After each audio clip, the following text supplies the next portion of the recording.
Every day, Sir Topham Hatt came to the station to catch his train. "Hello," he always said to Thomas.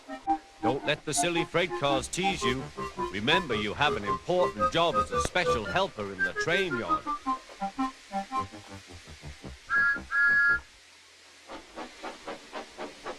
There were lots of freight cars, and Thomas worked very hard pushing and pulling them into place.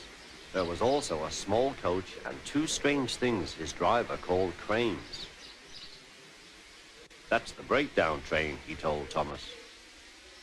"The cranes are for lifting heavy things, like engines and coaches and freight cars." One day, Thomas was in the yard. Suddenly, he heard an engine whistling. "Help! Help!" A freight train came rushing through, much too fast. The engine was James, and he was frightened. His brake blocks were on fire. They're pushing me, he panted. On, lapped the freight cars, still whistling, "Help! Help!" Poor James disappeared. "I'd like to teach those freight cars a lesson," said Thomas the tank engine. Soon came the alarm. "James is off the line. The breakdown train, quickly!" Thomas was coupled on, and off they went.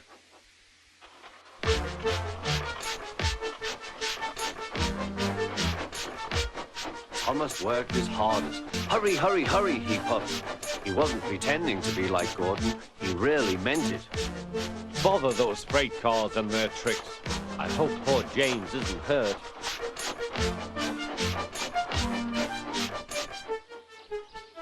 James's driver and fireman were feeling him all over to see if he was hurt. "Never mind, James," they said. "It was those silly freight cars on your old wooden brakes that caused the accident." Thomas pushed the breakdown train alongside. Then he pulled away the unhurt freight cars.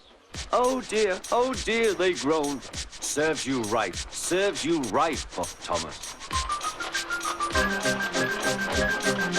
He was hard at work, hopping backwards and forwards all afternoon. "This'll teach you a lesson, he told the freight cars. And they answered, "Yes, it will, yes, it will."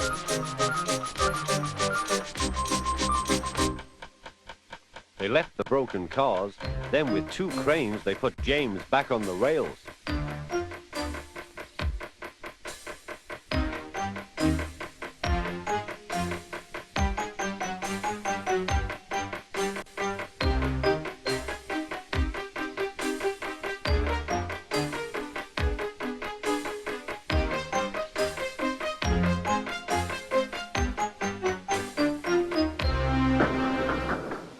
He tried to move, but he couldn't, so Thomas helped him back to the shed.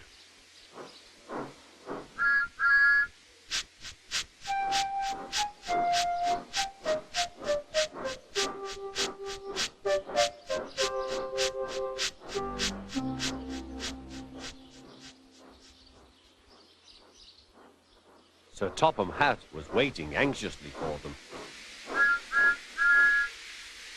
"Well, Thomas," he said, "I've heard all about it, and I'm very pleased with you. You're a really useful engine. James shall have some proper brakes and a new coat of paint, and you shall have a branch line all to yourself." "Oh, thank you, sir," said Thomas. Now Thomas is as happy as can be. He has a branch line and two coaches called Annie and Clara. He puts proudly backwards and forwards with them all day.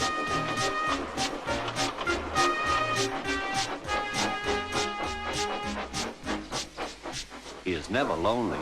Edward and Henry stop quite often and tell him the news. Gordon is always in a hurry, but never forgets to say poop, poop. And Thomas always whistles peep, peep in return.